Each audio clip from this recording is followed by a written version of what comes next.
Seulement, j'ai piqué une de mes fameuses crises de colère parce que personne ne m'avait prévenu. La fois d'après, on a modifié le contrat. On était obligé d'aller chercher un public noir pour qu'il assiste au concert, mais au moins il était là.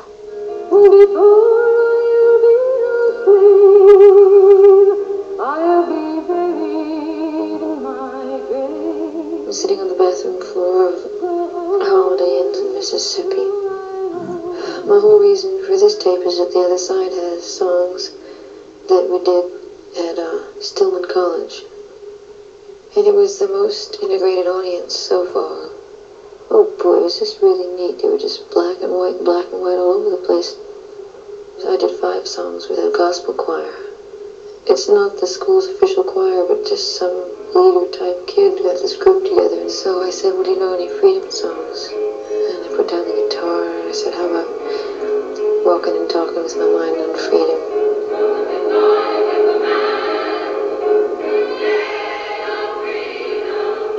Tuscaloosa was, of course, the Tuscaloosa était le bastion du Ku Klux Klan. Dans les faits, ça signifie que certains soirs, je chante avec John Baez. Et le lendemain, je dois aller au tribunal. Et quand je veux un verre d'eau, je dois choisir entre la fontaine pour les blancs et celle pour les noirs.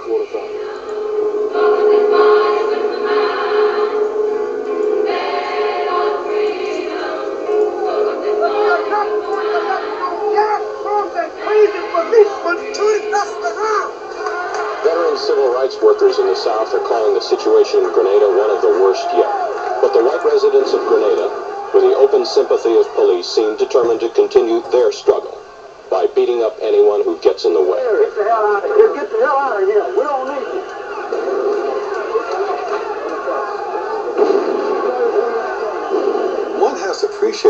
Il faut bien comprendre que de 1964 à 1966, on a connu un terrorisme d'État. La loi interdisait aux personnes de couleur d'aller à l'hôtel. Si un noir et un blanc montaient dans la même voiture, ils risquaient la prison. C'est dans cet environnement hostile et dangereux que John Baez est arrivé.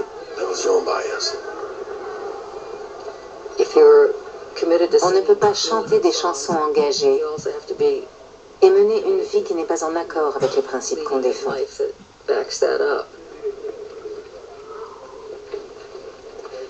Martin Luther King m'a demandé d'aller à Grenada, au Mississippi, pour essayer d'intervenir parce qu'il était retenu ailleurs. Les Blancs jetaient des pierres et des briques sur les enfants noirs qui tentaient d'intégrer l'école. There are a lot of highway patrol around. Do you think things will be safe for the children? You know, it's just a pity that it has to resort to that. But on the other hand, I would rather have highway patrol than nothing.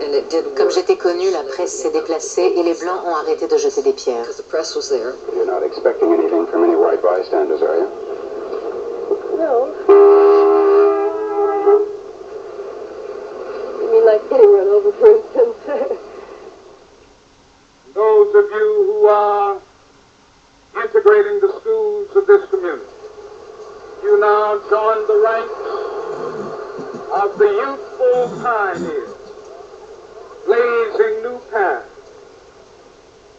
I want you to know that even though you are in Grenada, Mississippi, you have friends. Je pleurais à chacun de ces discours. C'était toujours émouvant et très juste. So you are a part of a courageous company of freedom lovers, moving on to make America a better nation and to make the American dream a reality. Quand on se retrouvait en petit comité après un discours, il disait pour me taquiner, j'ai placé plusieurs fois le mot non-violence pour faire plaisir à Sir John. John et Martin Luther King éprouvaient de l'admiration l'un pour l'autre. La plupart des artistes pensaient à leur carrière et se tenaient en retrait de notre combat. Ceux qui venaient exigeaient leur petit confort, leur tasse de café, comme s'ils étaient invités à une manifestation quelconque. Mais pas John.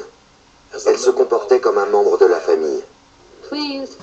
Dear God, go into the march, into the activities, and I'm with you as much as I possibly can be, but do it with non-violence. Thank you. J'ai une bonne nouvelle. Les actions non violentes, ça marche. Ça marche même du tonnerre comparé au reste.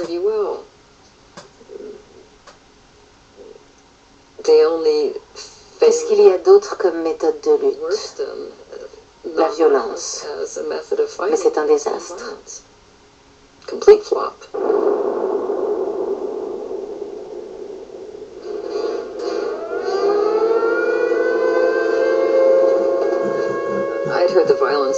Dès l'âge de 8 ans, j'ai entendu mes parents débattre de la non-violence. Quand j'avais 16 ans, le lycée a organisé un exercice d'attaque aérienne. On était censé quitter l'école et rentrer chez nous dès qu'on entendait la sirène. Mais moi, j'ai décidé de rester au lycée pour protester. Pour moi, tout ça n'avait aucun sens. Mon père m'a aidé à calculer combien de temps il faudrait à un missile lancé depuis Moscou pour atteindre mon lycée de Palo Alto. Tout ce plan d'évacuation était bidon. Jamais les parents n'auraient eu le temps de passer prendre leurs enfants et d'aller aux abris.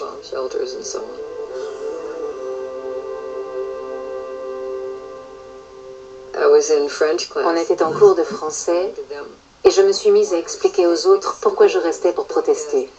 Ils étaient interloqués. Ils n'avaient jamais pensé à tout ça. J'avais déjà compris que pour faire bouger les choses, il faut commencer par susciter un débat. On en a parlé le lendemain dans les journaux. Le surlendemain, il y avait des lettres de lecteurs à propos de cette lycéenne dangereuse, sûrement une communiste, en tout cas une mauvaise fréquentation pour les autres jeunes. Ça a été très vite et c'était très virulent. Mais toute ma famille m'a soutenue. Mon père était pacifiste. À un moment de sa vie, il avait fait de la recherche pour l'armée, mais il avait décidé d'arrêter pour se consacrer au bien de l'humanité.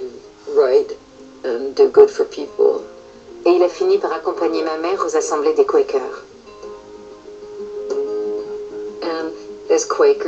Pour les Quakers, les nations ne seront jamais plus importantes que les individus.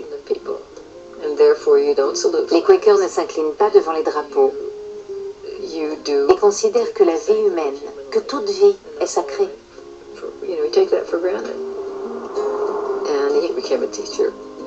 Après ça, mon père a fait de l'enseignement.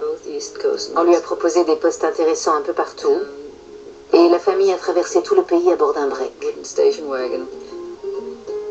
On était des gitans modernes. Mais ce n'est pas l'idéal pour des enfants.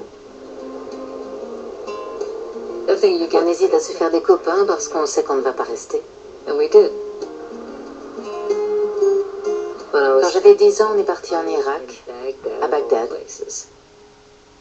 Le pays était dans un état déplorable. Il y avait beaucoup de saleté et de pauvreté et du racisme. Les Anglais ne voulaient surtout pas se mêler aux indigènes. Moi, on me prenait pour une arabe parce que j'avais le teint mat, contrairement à mes sœurs. C'est la première fois que j'ai éprouvé un sentiment d'injustice.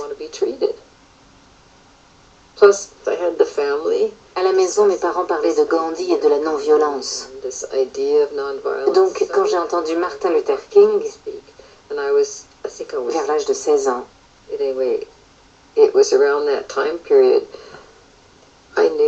je me suis sentie interpellée.